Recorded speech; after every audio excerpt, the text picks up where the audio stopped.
ሩቲና አብርሽ የተጋቡበት አንደኛ ዓመታቸውን አከበሩ። እንግዲህ ያው በአንድ ዓመት ውስጥ ብዙ ነገር ተፈጥሯል። ልጅ ተፈጥሯል፣ መጣላት፣ መፋታት፣ መጨቃጨቅ፣ ማልቀስ ብዙ ነገር ተፈጥሯል። ግን የተጋቡበት አንደኛ ዓመታቸው ነው ብሎ እንግዲህ ዳኒና ሜሪዬ ሰርፕራይዝ አድርጓቸዋል ማለት ነው። ሩቲዬ በጣም ነው ደስ ያላት። ግን አብርሃም የሚባለው ሰውዬ ደስ አላለውም። ምክንያቱም አይፈልገውም። ከአንቺ ጋር ተለያይቻለሁ፣ ስለዚህ አንድ ዓመት የማከብርበት ምክንያት የለም።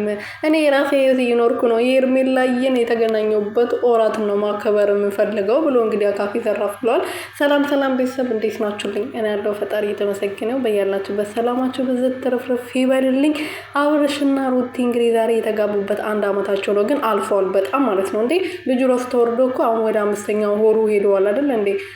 ሩቲ ደግሞ ያኔ ይሆናል በቃ 2 ወር ምናምን አልፎታል። ለማንኛውም አንድ ዓመታቸው ከሆነ ማለት ነው መሰለኝ፣ እርግጠኛ አይደለሁም ግን አልፎ ያለፈው ይመስለኛል። ግን ያው ያሉበት ሁኔታ ምናምን ስለሆነ ዛሬ ለማክበር እንግዲህ ተስማምቶ ሜሪዬም ተገኝታ ተታርቆ ፍቅራቸው ተመልሶ የተጋቡበት ዓመታቸውን እያከበሩላቸው ይገኛሉ። ግን አብርሃም ሊቀበል አልቻለም። ልጄ እንደማየት ነው የመጣው፣ ልጄን አይቼ ይመለሳለሁ፣ የምን አንድ ዓመት የምን ጋብቻ ነው ምናምን ብሎ ነው እንግዲህ አካኪ ዘራፍ ብሎ እዛ ጋው ኬኩንም ሳይቆርጥ ጥሏቸው የሄደው ማለት ነው። እንደዚህ ማድረግ አልነበረበትም። ሩትዬ ለማስደሰት ኬኩን ቢቆርስ ጥሩ ነበረ፣ ለድራማው ድምቀትም ጥሩ ነበር። ግን ያው ድራማው እንዳይነቃበት አስበው ነው እሱ ኬኩን ያልቆረጠው እናንተ